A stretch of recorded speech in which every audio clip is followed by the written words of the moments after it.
Just how did it feel to be actually back racing? Actually, just to be back doing what it is that I have a passion for, that's in my heart, that navigates me through day to day, was a blessing. Just to be back on the track, not coming in with expectations, but of course wanting to do what it is that I'm well known to do, and that's be a performer. But God has a plan for everything, and I'm a warrior. And I would like to say, after the race, I was in the heat of passion, and I apologize for my language, but I'm a warrior. My passion will always come out for my love, for what it is that I put my blood, sweat, tears, and sacrifice into.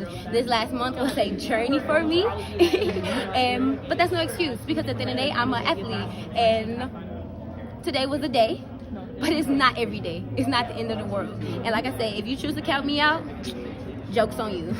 Do you feel the love around everyone? Even after the race, even before the race, feeling the love, feeling the genuineness was amazing. Knowing the fact that people actually care, like people actually see what it is that I want to bring to the sport, what I put out there, and it's a blessing for it to be recognized. And so I'm thankful for the support, and I will continue to be thankful for the support. And when I go back into training and go back into competing, my support still is still down to the fans, my family, my coach.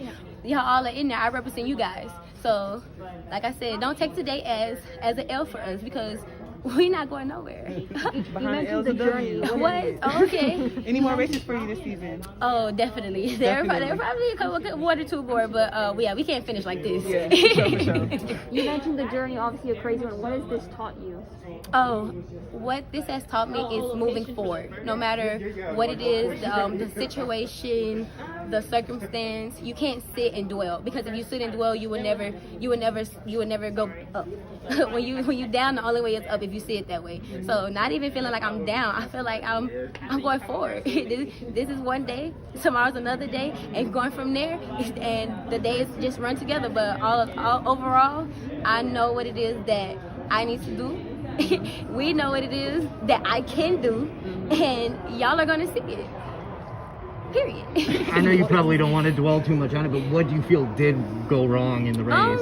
Honestly, nothing. I am my biggest enemy. In all honesty, I wasn't focused on my lane. I wasn't focused on what it is in me. But at the end of the day, no excuses.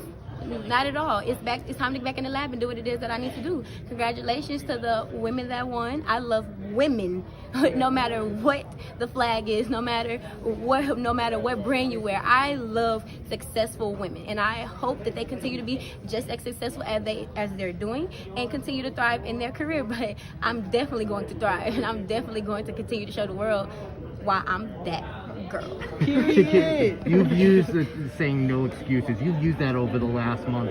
Where do you get that from? Your ability to say, maybe I've had this setback, but I can move forward. It just comes part of my mindset, and also not even just that, but my support system around me.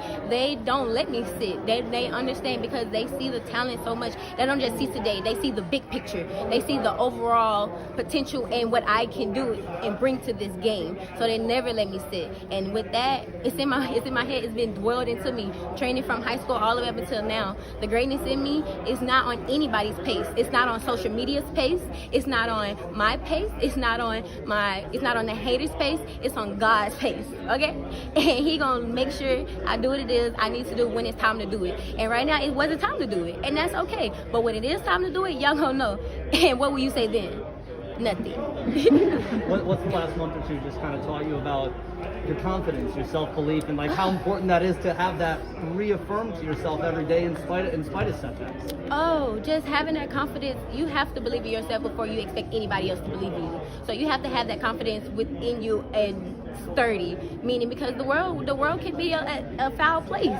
So if you don't have it within yourself, when you step out into the world knowing that the world isn't all peaches and cream, then the world is going to get to you. So with that, I continue to stand strong, stand tall. My support system, my family, everybody, they keep that in me as well. So honestly, the confidence comes from being grounded, from having that support system. And as long as I got them, the haters can talk, people can talk, but at the end of the day, we're still here. You're still gonna watch.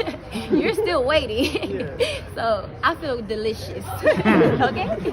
You've inspired people. Do you see yourself as a role model? Yes, I do. At this point, I have accepted that role because of the fact people need someone. And I have to learn that. I've learned that. Like, people need that. Somebody has to be able to step out there and be that sacrifice, that one to lead the way. And I have no problem with that sacrifice. I'll take all of that.